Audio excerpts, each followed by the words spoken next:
Hi hello good morning. ഇന്നൊരു തിങ്കളാഴ്ചയാണേ. മക്കൾക്ക് സ്കൂളിലത് കാരണം കുറച്ച് നേരത്തെ എഴുന്നേറ്റു കേട്ടോ. അവർക്ക് കൊണ്ടുപോകാനുള്ള ലഞ്ചും പിന്നെ ബ്രേക്ക്ഫാസ്റ്റും ഒക്കെ റെഡിയാക്കി വെച്ചതിന് ശേഷമാണ് ഞാൻ ഈ വീഡിയോ എടുക്കുന്നത്. നേരത്തെ എടുക്കണം എന്നൊക്കെ വിചാരിച്ചതാണ്, പക്ഷെ പറ്റിയില്ല കേട്ടോ. അപ്പോൾ ഇതാ ഞാൻ സോയാബീൻ നല്ല ഫ്രൈ ആക്കി വെച്ചിട്ടുണ്ട്.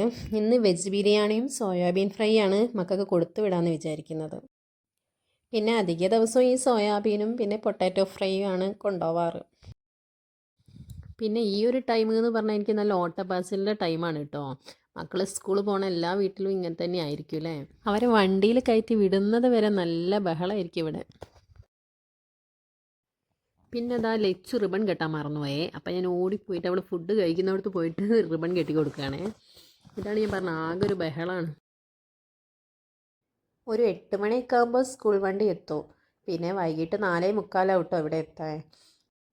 അതുകൊണ്ട് തന്നെ സ്കൂൾ തുറക്കുന്ന ആ ഒരു ടൈമിലൊക്കെ എല്ലാ പ്രാവശ്യവും ഒരു സങ്കടമാണ്. കാരണം രാവിലെ 8 മണിക്ക് പോയിട്ട് പിന്നെ വരുന്ന ഒരു 4:30 4:45 ആ ടൈമിലാണ് തിരിച്ചെത്തുക.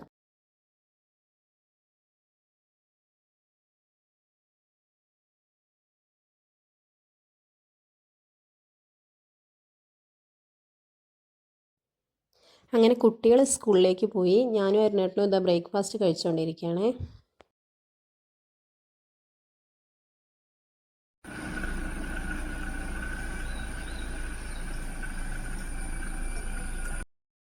അങ്ങനെ കുറച്ച് കഴിഞ്ഞപ്പോൾ അരുണേട്ടനും പോയി. പിന്നെ ഞാനിതാ കുറച്ചിങ്ങനെ ഇരിക്കും കേട്ടോ. എന്നിട്ട് ബാക്കി ജോലികൾ നോക്കുള്ളൂ. ഒന്ന് റിലാക്സ് ചെയ്തിരിക്കും കുറച്ച് നേരം. ഇനി എനിക്ക് കുറച്ച് ക്ലീനിങ് പരിപാടിയൊക്കെ ഉണ്ട്, അടിക്കലും തുടക്കലൊക്കെ ആയിട്ട്. അപ്പോൾ ഞാനിതാ വാഷിംഗ് മെഷീനിലെ തുണികളൊക്കെ എടുത്തൊന്ന് അയലിടണേ. ചെറിയൊരു വെളിച്ചം കാണുന്നുണ്ട്. അപ്പോൾ കുറച്ച് നേരമെങ്കിലും ഒന്ന് ഉണങ്ങി കിട്ടിയാൽ അത്രയായല്ലോ. അപ്പോൾ അതാ കോളിമ്പല്ലടി കെട്ടി പോയി നോക്കിയപ്പോൾ ഇളയമ്മയാണേ. ഇളയമ്മ മത്തൻ തരാൻ വന്നതാ കേട്ടോ. അവിടെ ഉണ്ടായ മത്തനാണത്. പിന്നെ എന്താ ചോറ് വെച്ച്. ചോറ് ഞാൻ റൈസ് കുക്കറിലാണ് വെക്കാറ്. പിന്നെ ഇന്നലെ കുറച്ച് എരിന്തിറച്ചി കിട്ടിയിട്ടുണ്ട്, ഇനി അത് ഫ്രൈ ആക്കണം. അപ്പം ഞാനിത് ഇഞ്ചി വെളുത്തുള്ളി കറിവേപ്പില എണ്ണയിൽ നന്നായിട്ട് മൂപ്പിച്ചിട്ട് എരിന്തിട്ട് കൊടുക്കുകയാണ്. അത് കഴിഞ്ഞിട്ട് മുളക് പൊടി മഞ്ഞൾപ്പൊടി മസാല ഉപ്പ് ചേർത്തിട്ട് കുറച്ച് നേരം ഇളക്കുക. അത് കഴിഞ്ഞിട്ട് ഞാൻ സവാളയും തേങ്ങാക്കൊത്തും ചേർക്കുന്നുണ്ട്. കുറച്ച് നേരം ഇളക്കണം കേട്ടോ, നന്നായിട്ട് ഇളക്കണേ. പിന്നെ നല്ലോണം കറിവേപ്പിലൊക്കെ ഇട്ടിട്ട് കുറച്ചധികം നേരം ഇളക്കി കഴിഞ്ഞാൽ അതങ്ങനെ ബ്ലാക്ക് കളറിൽ വരും കേട്ടോ. അപ്പോൾ കുറച്ച് കുരുമുളകൊക്കെ ഇട്ട് കൊടുത്തിട്ട് ഇറക്കി വെക്കാം കേട്ടോ.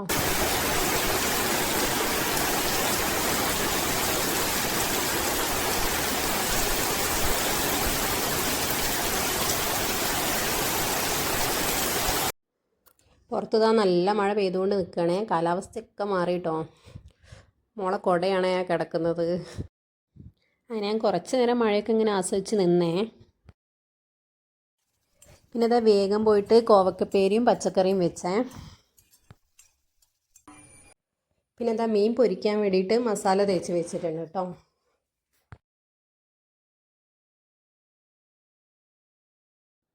അങ്ങനെ ഞാൻ കുറച്ച് എരുത് ഫ്രൈ എടുത്ത് കഴിച്ച് നോക്കുകയാണേ. നല്ല ടേസ്റ്റ് ഉണ്ട് കേട്ടോ. ഞാൻ ഇങ്ങനെയാണ് കേട്ടോ വെക്കാറ്. ശരിക്കും എല്ലാവരും എങ്ങനെയാണ് വെക്കുകയെന്ന് എനിക്ക് അറിയില്ലേ.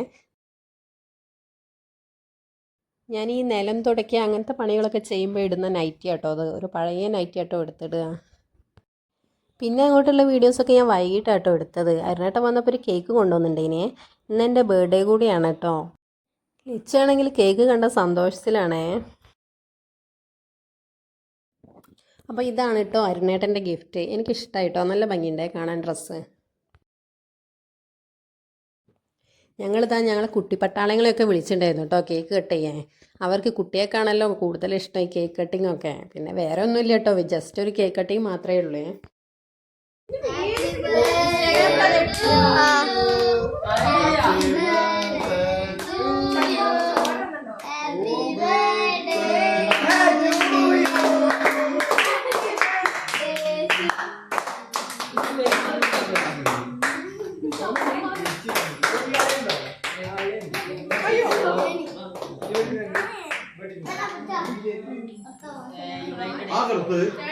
അങ്ങനെ അമ്മും കണ്ണനും അവരുടെ വകയായിട്ട് കുറച്ച് സ്വീറ്റ്സ് ഒക്കെ കൊണ്ടു തന്നു കേട്ടോ.